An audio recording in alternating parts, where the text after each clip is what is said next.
So I wanted to talk about what drinks we were making because the plan is we're going to make some drinks to take pictures of them. So I wrote a few recipes create of. a database of Malcolm's drink recipes. I'm calling them kicking cocktails, man. My Kicking kicking cocktails. cocktails. I come from a long, this barbecue career. Barbecue goes with a few adult beverages, sometimes more than a few. It does. And it so lends itself very well to boozing. throughout my life, I have, had the pleasure of trying some unique cocktails. Some of them I created, some of them my buddies created, some of them I don't know where they were created. But I'm doing my best to write down some of the recipes on as well as you can remember. As well as I can remember on some of them, yeah. But that's what kicking cocktails is all about. So you have the same passion for drinking as you do barbecue. As I get older, I have to live vicariously through other people enjoying libations. I'm like that. I don't know if it's Toby Keith or whichever one has the song, and I'm sure a lot of people feel this way. But I'm good. I'm as good once as I ever was, or however that goes. I'm not a big Toby Keith guy. I'm not as good as I once was, but I'm good once as I ever was. That's the way my drinking situations go.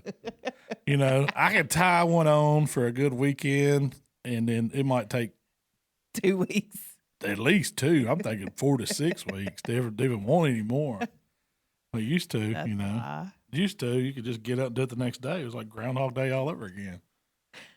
But as you get older, I think you have to make a decision. Are you going to still drink like that, or are you going to survive? Are you just going to live? I can't. I don't have time to be a professional boozer. You do kind of have. You can't jump in and out anymore. No, there's no jumping in and out of your nights out and entertaining, drinking. But I do have a couple bottles of bourbon in my office right now.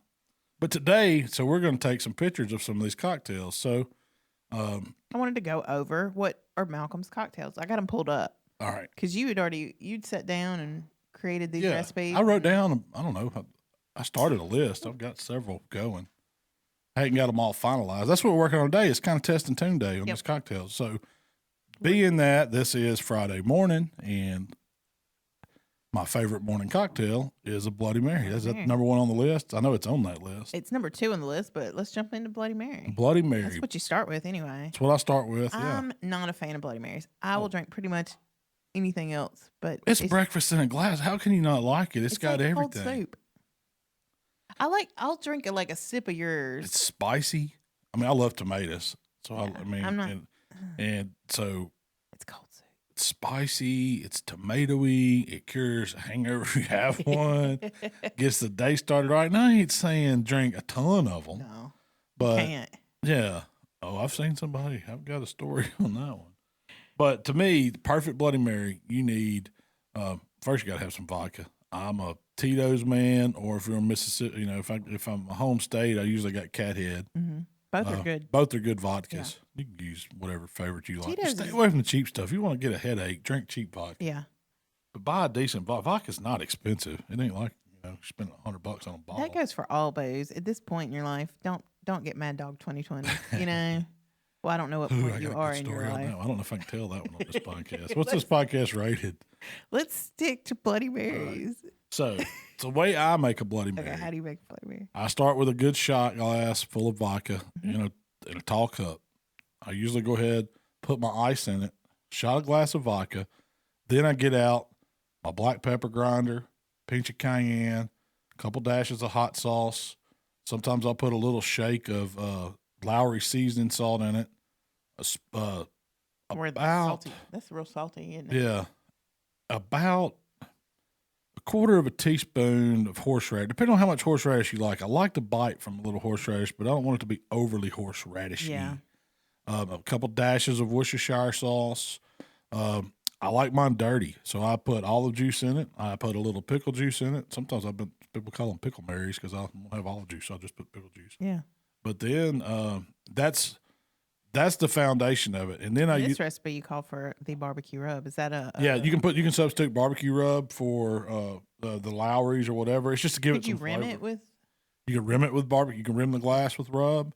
I typically go for a mix, and you can use tomato juice, spicy V8 if you want. if you've got your favorite Bloody Mary mix, for me, that's always around is Dadgum Zing Zangs. And it's one of the best straight out the bottle. I mean, they have some seasoning and stuff in it, but when you jazz it up with all the stuff that I put in it, always squeeze a little bit of lime in there too for some fresh lime juice. But I'll take whatever glass I'm in. Usually it's a pint glass, and top the rest of it with the Zing Zang. And then I'll just kind of toss it to mix everything together. I'll just toss it back and forth between two glasses. And the last glass is the one I rim. And then I will put fresh ice in that glass and then pour everything through a strainer kind of to get it all in there, get the good consistency in that glass, the rim glass. And then comes the breakfast part, because you always got to garnish a Bloody Mary. You don't just serve a Bloody Mary in a glass with no garnish. And I like to put a strip of bacon.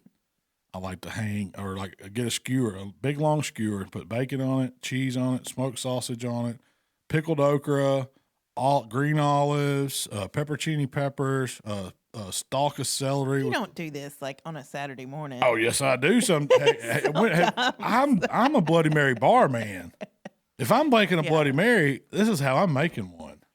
I'm going all out. I'm even hanging shrimp off of it. It's a meal. This is my breakfast. This is the breakfast of champions. When you drink a Bloody Mary that I make, it is a full-blown, it's taking place of breakfast. You're ready to move on after you have one of these. Move on to bigger things. It's time to get the meat on the grill, and it's time to, switch gears.